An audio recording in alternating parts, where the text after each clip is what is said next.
Hi guys!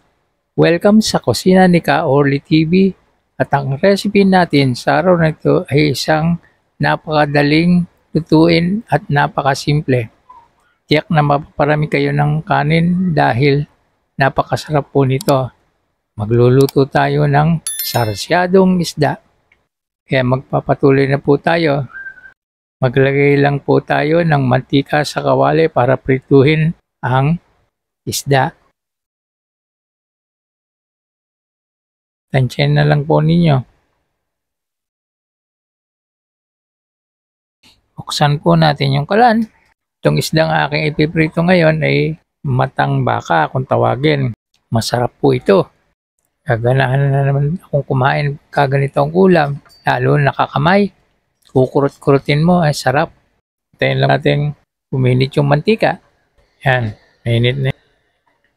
Iprito na po natin yung isda. Iprituhin lang po siguro natin to ng mga 3 minuto bawat panig. Kailangan kasi bantayan at baka masunog. Balik na rin po natin. Tingnan po natin. Baka luto na. Pwede nang ahunin. Ayan. Pwede na. Ayan. Ahunin natin po.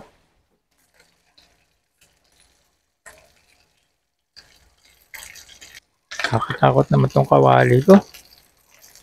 Tumitikwas. Mali ako. Dapat pala yung talagang kawali. Sinalang ko. Kapalitan na lang po natin. Para mailuto natin yung huling batch. Pero yung mantika na nakalagay po dito, ilalagay natin dito. Masarap po kasi ito eh. Kunti lang. Paggigisahan lang natin ng bawang at saka sibuyas. Gisa na po natin yung bawang. Ang bango. Yung pinagprituhan po kasi ito ng isda eh. Masarap po ito. Yan, pag bumango na po yung bawang, ihulog na po natin yung sibuyas. Pag medyo maluto na po yung sibuyas, ihulog po natin yung kamatis.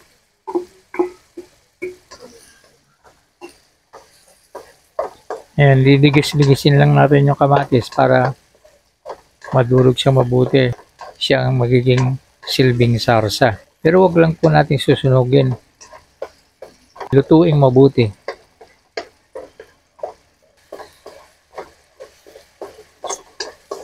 Diyan po natin ang broth.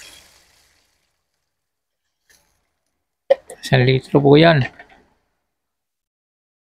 Iprito muna natin yung isda para sabay-sabay na natin siyang ihuhulog. Yung huling batch, iprito na natin.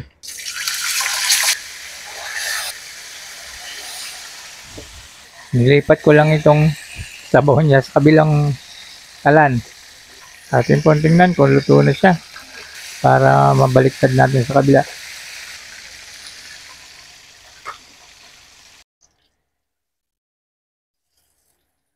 Alisin na po natin itong kawali at ibalik po natin itong sarsa. Pakulan po natin ito. Lagyan po natin ng 1 measuring spoon ng patis. Kung kulang, magdagdag po tayo. Haluin po natin. Tikman. Okay. Titikim ko kay Mrs. Konti na lang dagdag. Tikman po ulit natin. Yun. Nahagip na naman. Konti pong asukal. Mga half teaspoon lang. Saka konting paminta. Konti lang. Yan. Kaya lang po natin kumulo at ihuhulog natin yung binating itlog. Yan, medyo nakulo na. Kakulong-kulo na po, ihuhulog na natin yung binating itlog. Hulog na po natin.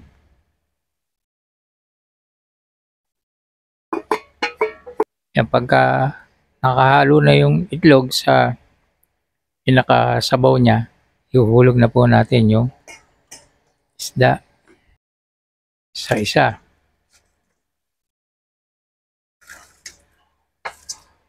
Yan. Kaya ko inuunang ihulog yung itlog kasi hindi ko masyado mahahalo. Tama-tama lang yan. Try na po natin yung kalan. Sisip-sipin pa kasi ng isda yung sabaw eh. O konti pa yan. Ito na po ang finished product ng aking sarsyadong isda. Masarap po ito. Gaganaan na naman ako kumain. At saka nga po pala, huwag kayong makalimot na mag-subscribe sa aking channel, mag-like, mag-share at mag-comment na rin po kayo. At i-hit nyo na din po yung notification bell para updated kayo sa lahat po ng video na i-upload ko. Maraming pong salamat sa inyo. Bye-bye!